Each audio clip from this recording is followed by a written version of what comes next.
iniciamos ahora es la violencia en el hogar, y seguramente va a haber otra serie de temas que van a estar unidos a este en particular.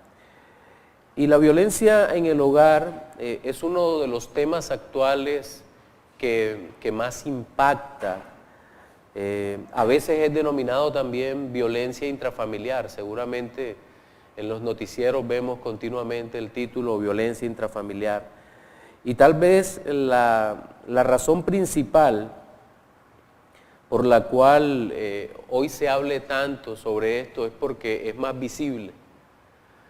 Seguro antiguamente era menos visible, digamos que se manejaba en el hogar y por lo general con gran impunidad por parte de los que hacían daño. Y se manejaba el interior de los hogares y las víctimas padecían en silencio.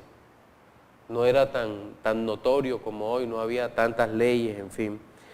Pero hay otro fenómeno que ocurre en nuestro tiempo y consiste en categorizar como violencia cosas que no lo son. O sea, estamos ante aquel problema que C.S. Lewis define como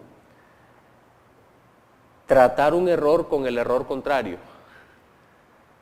Sí, por ejemplo, si alguien cree en algo, el peor error es tratarlo con el error contrario y no darle solución bíblica, y no puede ser. Por ejemplo, se trata de mostrar como violencia doméstica cualquier cosa que ocurra en la casa, y no es cierto. Le pongo un ejemplo. De pronto los esposos tienen una discusión no grosera, sino una discusión donde ambos se molestan y uno de los dos extiende la mano para tratar de evitar que el otro vaya y accidentalmente lo rasga o algo por el estilo. Eso no puede ser obviamente considerado violencia doméstica porque hay una situación accidental allí. O cuando pelean entre hermanos. Los hermanos creo que es inevitable que peleen, sobre todo en esas edades cuando son adolescentes ambos, y si son varones ambos peor, ¿no? Bueno, las mujeres también, ¿no? Que te pusiste mi blusa, que no te la pusiste, en fin. Esas cosas, por favor, no entran dentro de la categoría de violencia intrafamiliar, pero como se ha extendido tanto el concepto de violencia en el hogar, se trata de etiquetar también esto como si fuera parte de la violencia, y es peligrosa la generalización. Por ejemplo, creo que la peor de las generalizaciones ha sido la del maltrato infantil, ¿verdad? En los Estados Unidos, por ejemplo, si usted le pega a su hijo, él puede marcar y de inmediato llega una patrulla de la policía a amonestarlo. La Biblia habla de que corrige al niño con vara, eso no significa destruirlo, la misma Biblia le pone límite a la corrección física. Pero ¿qué pasa? Lo que ha ocurrido es que se ha generalizado la violencia y no se ha podido discernir en qué es la violencia y qué es la corrección, y eso provoca confusión en las personas. Y esa confusión ha llegado también hasta la iglesia local, y la iglesia local ha perdido la capacidad de entender qué es y qué no es la violencia del hogar. Y es por eso que en esta mañana deseamos aclarar muchos aspectos a la luz de las Escrituras que son relacionados con la violencia en el hogar. Las preguntas guárdenlas, apúntenlas para el final. Yo espero que nos dé tiempo de poder intercambiar un poco sobre este tema. Quiero usar unos textos base, no se ponga de pie porque son varios, pero sí quiero que los tenga allí en su Biblia, los tenga abiertos, tal vez regresemos a ellos, luego vamos a leer otros más, pero los textos que voy a citar ahora son como mandatos positivos en el Nuevo Testamento, de cómo debe ser la relación dentro del hogar, y digamos que ese parámetro evita en gran parte lo que es la violencia en el hogar. Los dos primeros textos se encuentran en Efesios 5 del 21 al 23 y Efesios 6 del 1 al 4. y voy a leerlo para ustedes. El primero, de Efesios 5, 21 al 23, dice: someteos unos a otros en el temor de Dios. Las casadas estén sujetas a sus propios maridos como al Señor, porque el marido es cabeza de la mujer, así como Cristo es cabeza de la iglesia, la cual es su cuerpo y Él es su Salvador. Entonces ahí hay un mandato positivo para las mujeres. Para los hijos, en Efesios 6, del 1 al 4, hijos, obedeced en el Señor a vuestros padres, porque esto es justo. Honra a tu padre y a tu madre, que es el primer mandamiento con promesa, para que te vaya bien y seas de larga vida sobre la tierra. Y vosotros, padres, no provoquéis a ira a vuestros hijos, sino criadlos en disciplina y amonestación del Señor. Luego voy a leer Colosenses 3:21, y es para los hijos, para los padres, perdón. Padres, no exasperen a sus hijos, no sean que se desanimen. Y luego para nosotros como esposos, dice: maridos, igualmente, 1 de Pedro 3:7, vivid con ella sabiamente, dando honor a la mujer como a vaso más frágil y como a coherederas de la gracia de la vida, para que vuestras oraciones no tengan estorbo. Si usted se da cuenta, el denominador común, estos son mandamientos dados por el Señor en sentido positivo, es decir, una orden directa sobre cada uno de los que formamos el hogar. Esposas, hijos, padres, todos tenemos órdenes positivas de parte de Dios de cómo debemos vivir. Esto produce orden dentro del hogar, sujeción, amor, guardando esta ley que el Señor nos da. Ahora, ¿dónde viene el problema o dónde empieza la violencia? Hablo dentro de hogares cristianos. No significa que no haya un tratamiento para hogares no cristianos, no, cuidemos eso. El asunto terrible aquí es cuando estos preceptos son rotos por uno de los integrantes de la familia, cuando no hay sujeción, cuando no hay cuidado, cuando no hay obediencia, es decir, cuando unos con otros no se sujetan al Señor o a la cabeza del hogar, conforme dice la Escritura, lo que provoca desorden, pero digamos que se empieza a producir la ruptura, pero el paso más allá que viene después de la ruptura puede ser la violencia. Y la violencia no me refiero únicamente a la violencia física, sino también a la violencia de cualquier otra clase. Bien, entonces, teniendo eso en mente, vamos a formularnos una serie de preguntas que serán nuestros encabezados para nuestra escuela dominical de hoy. La primera pregunta que tenemos que hacer es: ¿qué entendemos por violencia en el hogar? Pero resulta que para poder resolver este interrogante, necesariamente tenemos que ir al origen de la violencia en el hogar. ¿Dónde empezó la violencia para el hombre? Esa es la idea que casi todos tenemos, casi todos respondemos. La violencia inició con Caín y Abel, pero ustedes se sorprenderían que comenzó con Adán y Eva en Edén.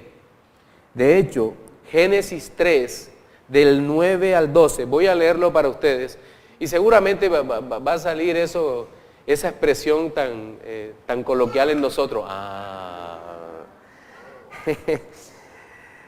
3 del 9 al 12 dice: mas Jehová Dios llamó al hombre y le dijo: ¿dónde estás tú?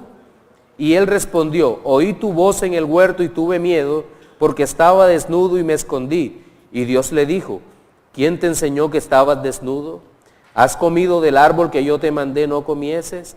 Y el hombre respondió: la mujer que me diste por compañera me dio del árbol y yo comí.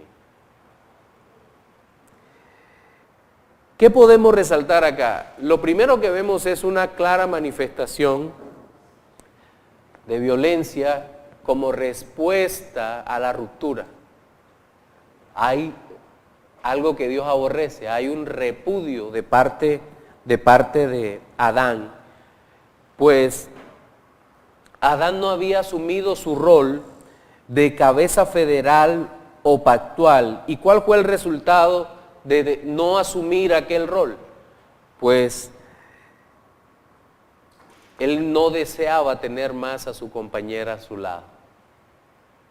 La mujer que me diste, ella es la culpable de todas las cosas que han ocurrido.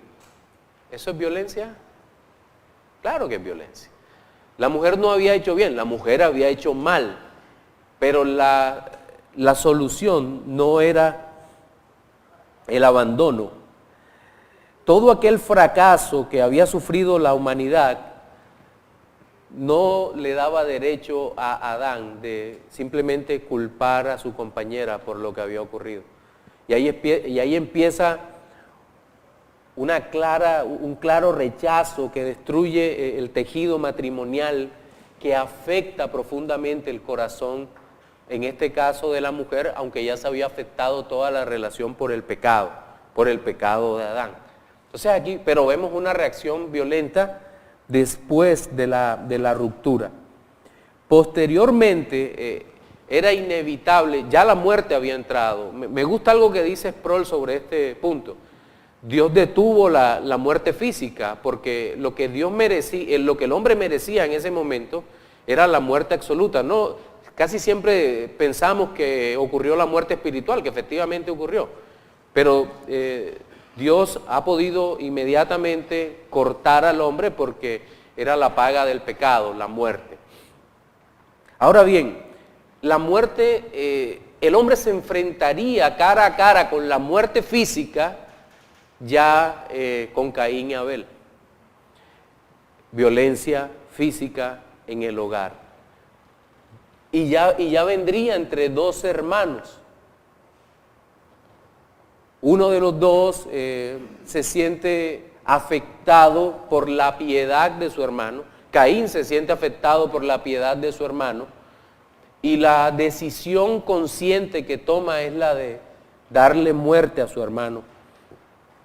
Y el hombre ve por primera vez la muerte cara a cara. De hecho, proporcionalmente, no sabemos cuántas personas había, tal vez 6, tal vez 8 en el mundo.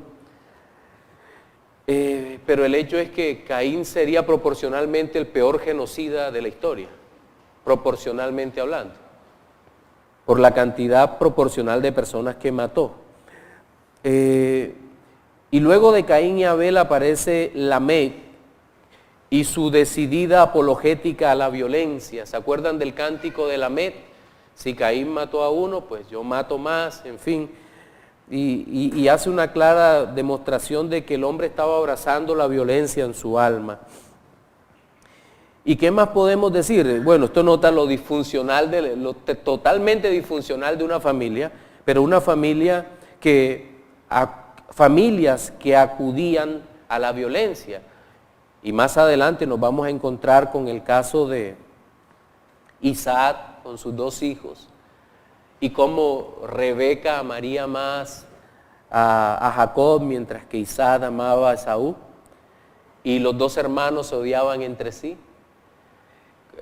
Había un programa mexicano en donde el protagonista decía, qué bonita familia. Y es cierto, lo que estamos viendo aquí es terrible para el ser humano. En el próximo punto vamos a mirar lo que dice la Biblia específicamente sobre esos temas y más adelante el trato que Dios le da a esos temas.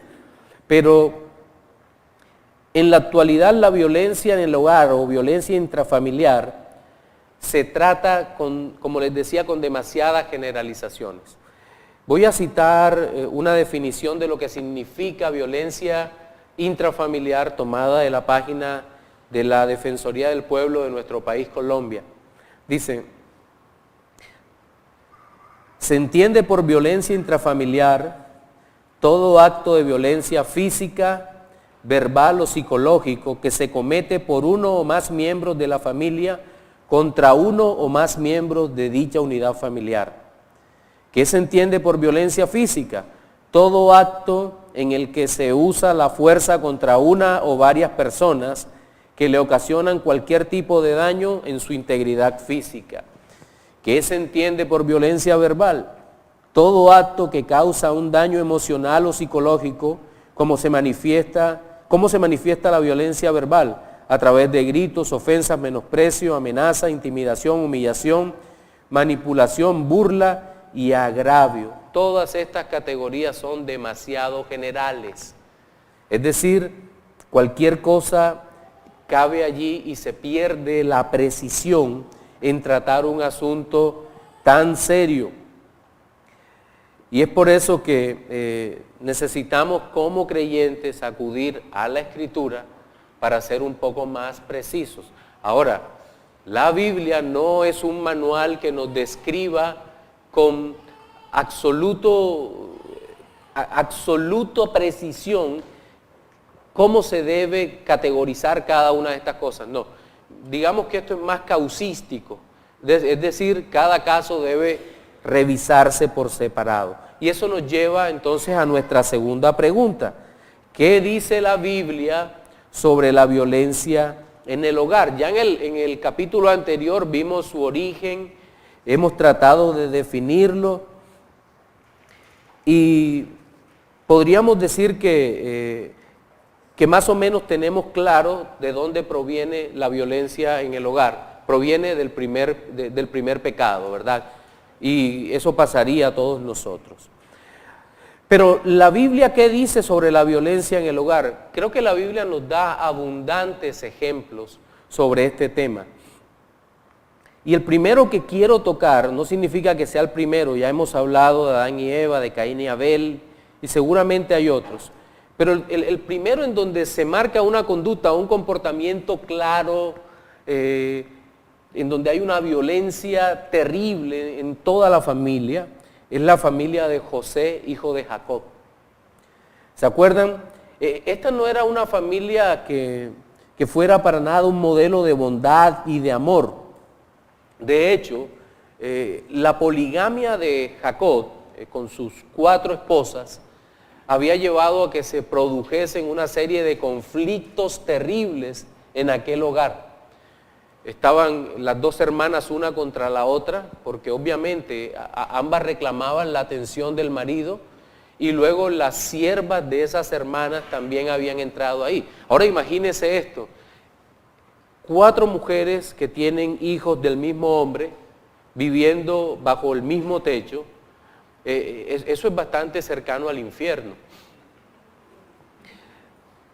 Y poniendo los hijos unos contra otros, es que tu papá quiere más allá, es que eso tenía que ser realmente terrible dentro del hogar. Y al ser José el preferido por su padre, eso trajo cualquier cantidad de celos en el hogar. Era realmente terrible la situación. ¿Y qué ocurre? Bueno, nos acordamos de la historia. José empieza a tener sueños. Si quiere encontrar una falla en la vida de José, ahí está, cuenta los sueños. No es prudente, estaba joven. Y posteriormente va a buscar a sus hermanos que están pastoreando las ovejas de su padre. Se encuentra, les dicen dónde están sus hermanos, y cuando sus hermanos lo ven, dice, ahí viene el soñador. ¿Recuerdan ustedes cuál fue el primer pensamiento de sus hermanos? Matémoslo. ¿Violencia? Definitivamente. Matémoslo.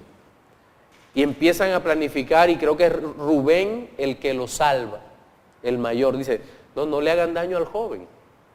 Luego viene otra manifestación terrible de violencia en aquella familia. Lo echan en una cisterna sin agua. Eso es maltrato físico. Y posteriormente viene la parte malvada de la historia.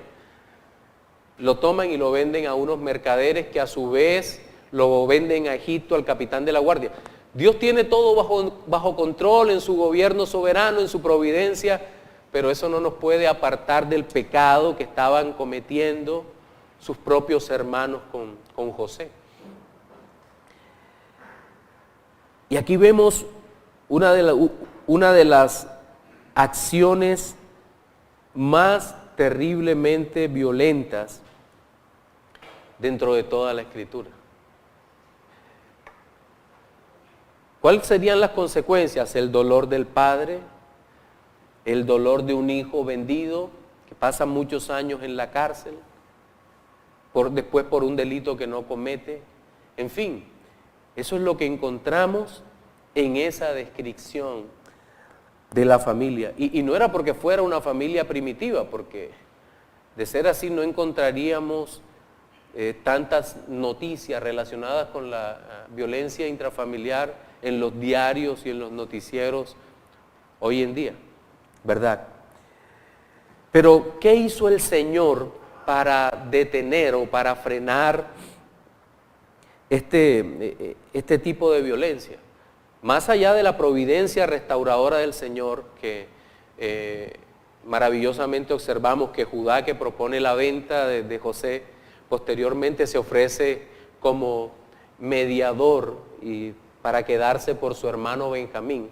Dios había restaurado su corazón y de hecho aquí vemos un maltratador que es restaurado, una víctima que es restaurado, y en consecuencia de aquella restauración familiar es salvado todo un país a causa de la acción gloriosa de Dios, pero trabajando desde el corazón mismo. Es decir, va más allá de la ley externa que Dios da. Nos vamos a ocupar un poco sobre la ley externa, pero va más allá de la ley externa. La verdadera restauración viene desde la obra salvífica de Dios, desde la obra poderosa de Dios por su Espíritu Santo, algo que ningún hombre puede hacer. Por eso cuando un no creyente pide ayuda por este tipo de situaciones, lo primero que hay que hacer es presentarle el Evangelio. Porque de otra manera no se puede matizar la situación, pero el consejo no creo que produzca mucho en el corazón, a menos que haya un verdadero arrepentimiento. Sí.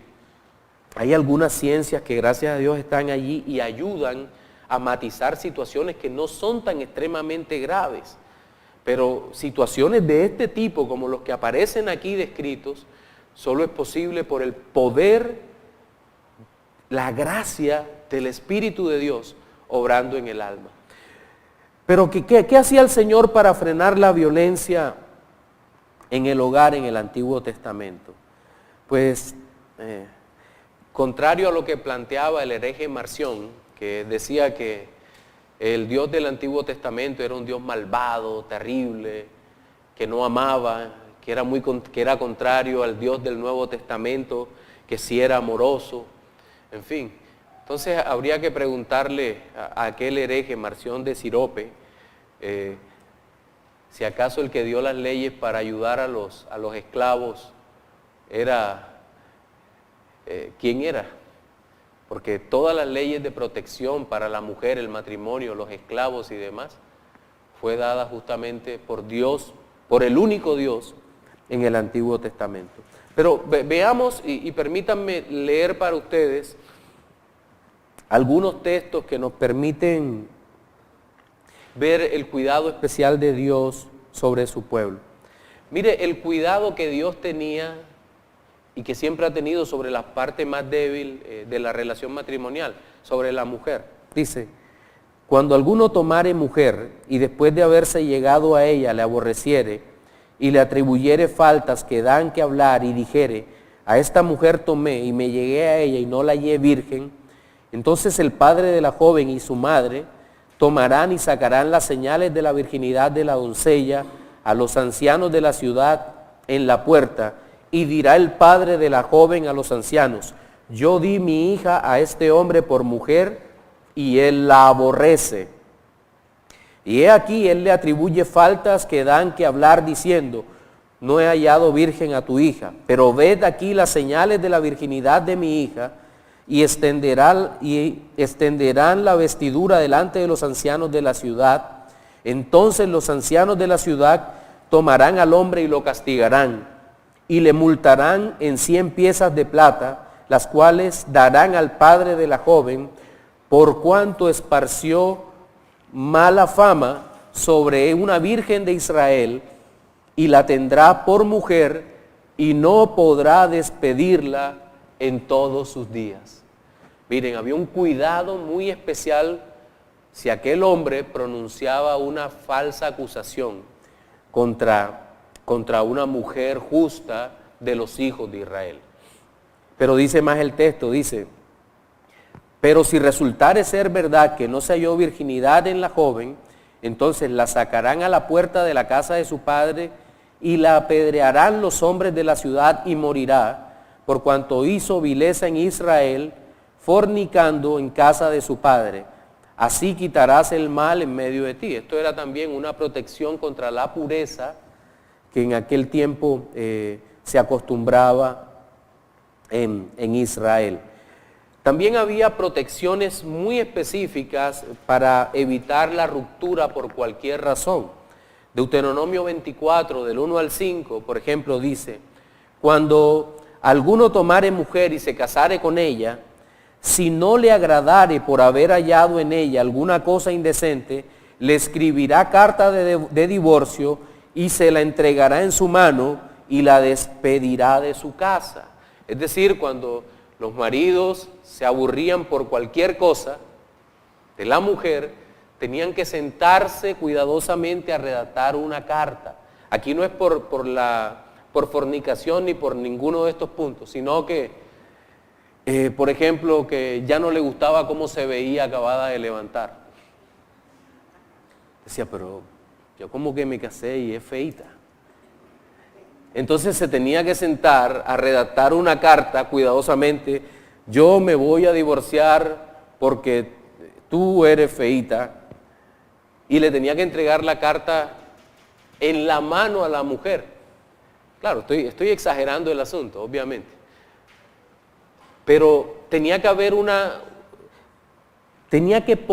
plasmar en la carta lo que estaba pensando.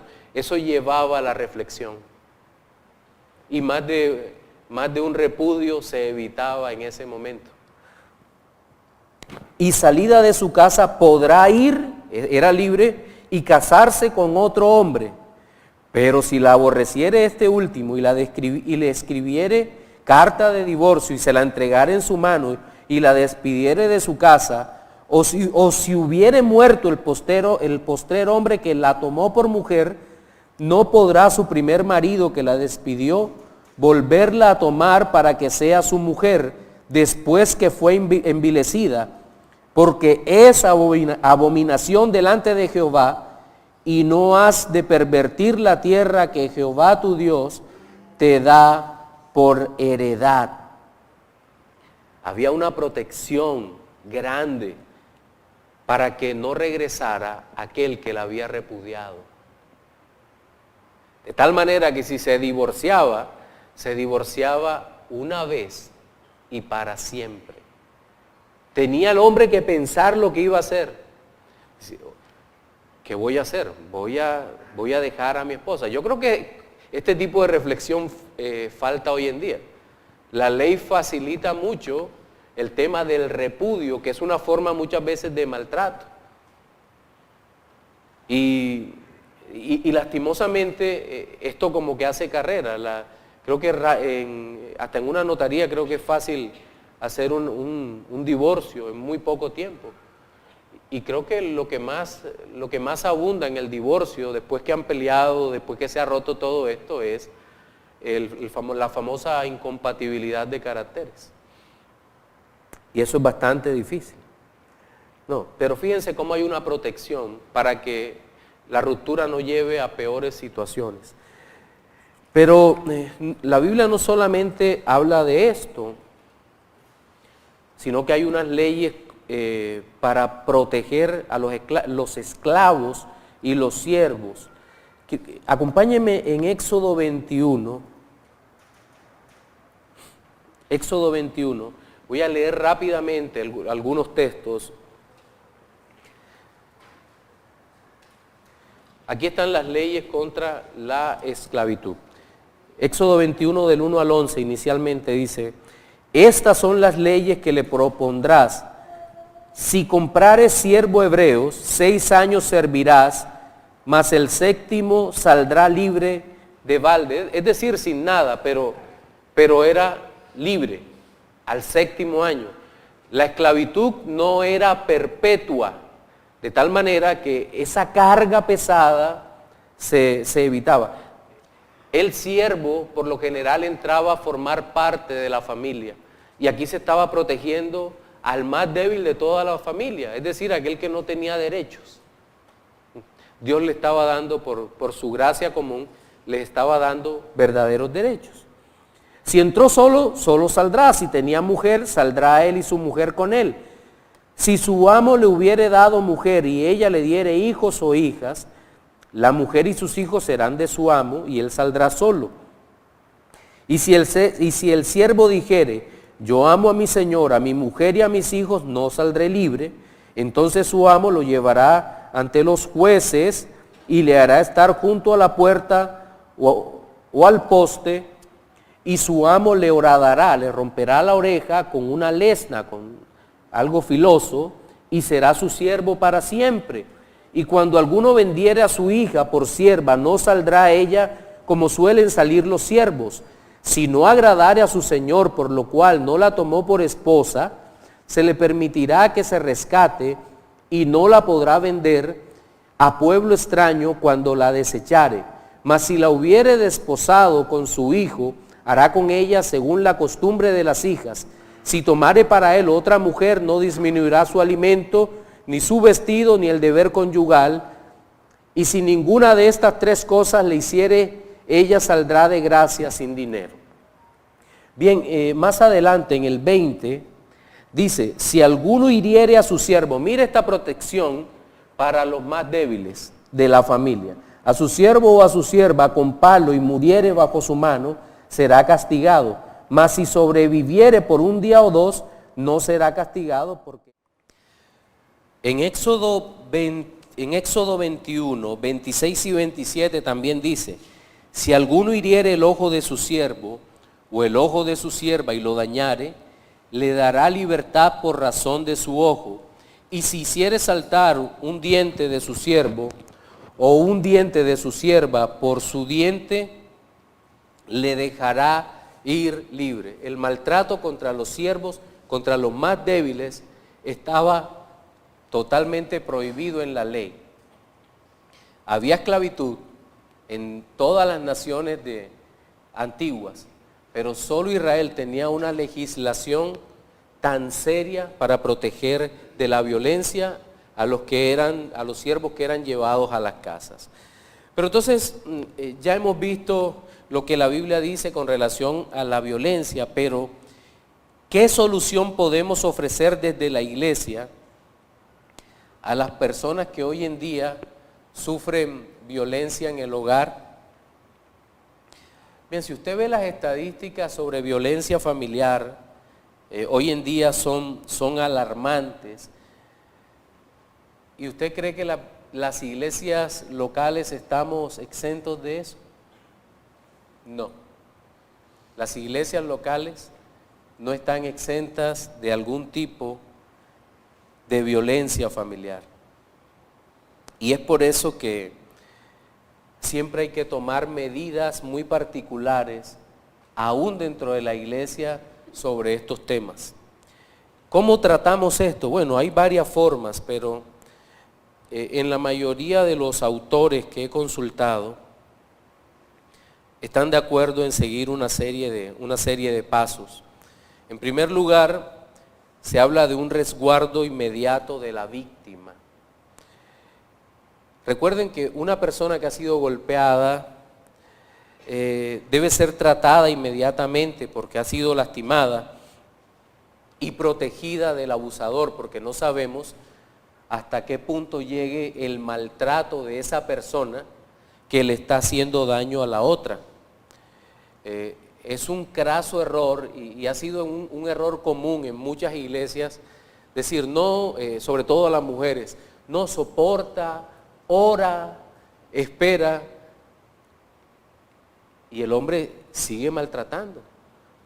Un hombre violento puede matar a golpes a una mujer, pero también una mujer violenta puede matar descuidado a un hombre. Entonces, ¿qué debemos hacer en esos casos? Creo que el primer caso es el resguardo de la persona. Ahora, estos no son procedimientos estándar. Hay que mirar el grado de violencia, qué pasó, a qué se refiere. Porque, como decía al principio, no es lo mismo sujetar un brazo para evitar que se vaya para la calle y de pronto hubo un rasgado en la piel, a que, por ejemplo, le arrojó un cuchillo. No es lo mismo. Cada caso debe ser valorado. Les decía que esto es más causístico que apodíctico. No hay una precisión absoluta en cada caso. Es bueno que muchos hermanos escriban libros sobre violencia familiar y muchos de ellos son útiles, pero a veces tratamos de encasillar todos los casos y eso es peligroso. Miren, lo que sí es cierto es que las personas iracundas y violentas suelen tener un ciclo repetitivo de violencia, cargo de conciencia, pedir perdón y luego de aparente paz recaen en lo mismo. Pasan tiempo, pero los tiempos de recaída se van haciendo más cortos, se va volviendo más violentos. Pero cuando realmente Dios está tratando, esos tiempos de recaída se van haciendo mucho más amplios hasta que desaparecen. Y ahí sí es importante medir la conducta en esos casos, ¿verdad? Debemos tener mucho cuidado en eso. Debemos tener también cuidado de la manipulación, porque muchas personas de estas son manipuladoras y el manipulador lo hace muchas veces de forma tan inconsciente que él cree que se ha arrepentido. Pero, no, esta vez sí estoy arrepentido, y empezamos a tratar con esas personas y nos damos cuenta que realmente no hay arrepentimiento. Seguramente extraña su hogar, extraña la comodidad, que extraña tantas cosas, pero no tiene ninguna intención de vivir una vida que glorifique al Señor en todo. Y en esta parte es de suma importancia que la iglesia cuente con grupo de personas que sepan manejar estos casos, que cuidan y que apoyen a las personas que han sufrido el abuso. El segundo punto es la confrontación. Aquí debe aplicarse Mateo 18, el caso de la disciplina, para el abusador principalmente, ¿verdad? Confrontación, pero muchas veces la víctima cae en una especie de masoquismo, de consentimiento, en la cual la iglesia debe despertarla. Te estás acostumbrando a esta vida y Dios te llamó a paz. Por lo tanto, tú no puedes seguir en lo mismo. Tienes que salir de ese círculo de golpiza, perdón, golpiza, perdón.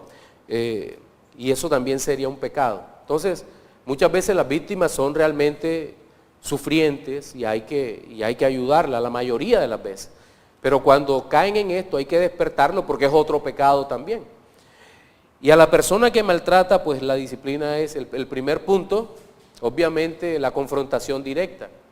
Ve y si te escuchare habrás ganado a tu hermano. Si el abusador no consiente, no acepta, pues hay que buscar un testigo o dos testigos capaces y posteriormente llevar el caso a la iglesia. Si se arrepiente, gloria a Dios. Si no, pues procede la excomunión. Pero debo advertir algo, y es recordar el propósito de la disciplina, que es ¿cuál? La restauración. La restauración de la víctima y de la persona que está abusando. La restauración de ambos, es lo que el Señor en su gracia hace. ¿Recuerdan lo que hablamos de José y de Judá? Cómo el Señor restauró el corazón de Judá, cómo el Señor restauró el corazón de José, y cómo hizo un maravilloso milagro en el alma de estos hombres, de estas personas. Ahora, debo ser consciente de que muchas veces la violencia intrafamiliar permanece oculta. no es un tema que a las personas les guste compartir, les guste hablar. Muchas veces la gente, las víctimas simplemente hablan con un hermano o hermana, le cuentan, pero le pide que no le diga a nadie. Y son casos muy difíciles y eso crea depresión, tristeza, produce que las personas realmente empiecen a vivir unas vidas de mucha tristeza, y de eso hay que tratar de sacarle. Es muy importante la confesión, el arrepentimiento, el discipulado y el seguimiento. El otro aspecto es la sanidad de estos temas. Y decía que solo Cristo, solo la obra de Cristo en el corazón de una persona puede sanar realmente a personas que están padeciendo esta situación. Hay que acompañar emocionalmente a estas personas. Ahora, el Señor trata de forma diferente a la víctima y al victimario. A la víctima la restaura, al victimario también, pero es posible aún que el victimario tenga que pasar algún tiempo incluso preso, en la cárcel. ¿Y qué hacemos la iglesia? Le damos la espalda porque esa persona es un malvado impío. Bueno, es malvado, impío, maltratador, pero el Señor Jesucristo nos dice que no nos olvidemos de los presos. Y eso no es solamente los que padecen por causa de la fe, sino que hay creyentes que por su pecado, el pecado está categorizado en la ley como delito y le toca pasar un tiempo privado de la libertad. ¿Y qué debe hacer entonces la iglesia? Pues la iglesia debe procurar también visitarlo, porque no sabemos si en medio de ese trato tan fuerte que el Señor está teniendo con esa persona, Dios está orando. Dios está orando. Y recuerden algo, cuando nosotros estamos tranquilos con que no hemos cometido pecados que impliquen una acción legal contra nosotros, digamos que sentimos el perdón tranquilo, pero cuando hay otros pecados, por ejemplo el robo, si usted roba y la cantidad que es suficiente según la legislación nuestra para que vaya preso, pues irá preso. Y eso lastimosamente puede pasar en un creyente y será disciplinado por Dios, y parte de esa disciplina puede ser la prisión. Y la iglesia tendrá que exhortar, y si se arrepiente, gloria a Dios, pero nos tocará restaurar a un preso. Finalmente, aparece el acompañamiento. Aunque lo sucedido haya sido hace algún tiempo, la iglesia tiene la obligación de acompañar a estas personas, principalmente a través de pastores y diáconos, oficiales de la iglesia, que tengan la capacidad de aconsejar. Miren, esto es muy delicado porque hay personas que se ofrecen a aconsejar distintos de los oficiales de la iglesia, y eso es un problema. A nosotros nos han tocado casos que hay personas con cuadros terribles, pero terribles de situaciones en sus hogares, y han sido mal aconsejados por personas que no han sido preparados para dar consejería, y el resultado ha sido peor. Desde el abandono de la iglesia hasta el abandono de la fe. Bueno, vendrá el debate si eran o no eran creyentes, pero el asunto es quién debe responsabilizarse por el acompañamiento a estas personas. Y yo creo que ese acompañamiento recae sobre nosotros como pastores, como también sobre los hermanos diáconos y algunos del liderazgo que hayan sido capacitados para esto. Sobre todo porque este tipo de situaciones generan vergüenza en el corazón, y solamente el Señor Jesucristo, por el poder de su Espíritu y palabra, restauran realmente realmente al hogar. Entonces, teniendo eso en mente, vamos a orar y luego abrimos el espacio para algunas preguntas en el tiempo que nos queda. Oremos. Señor Dios.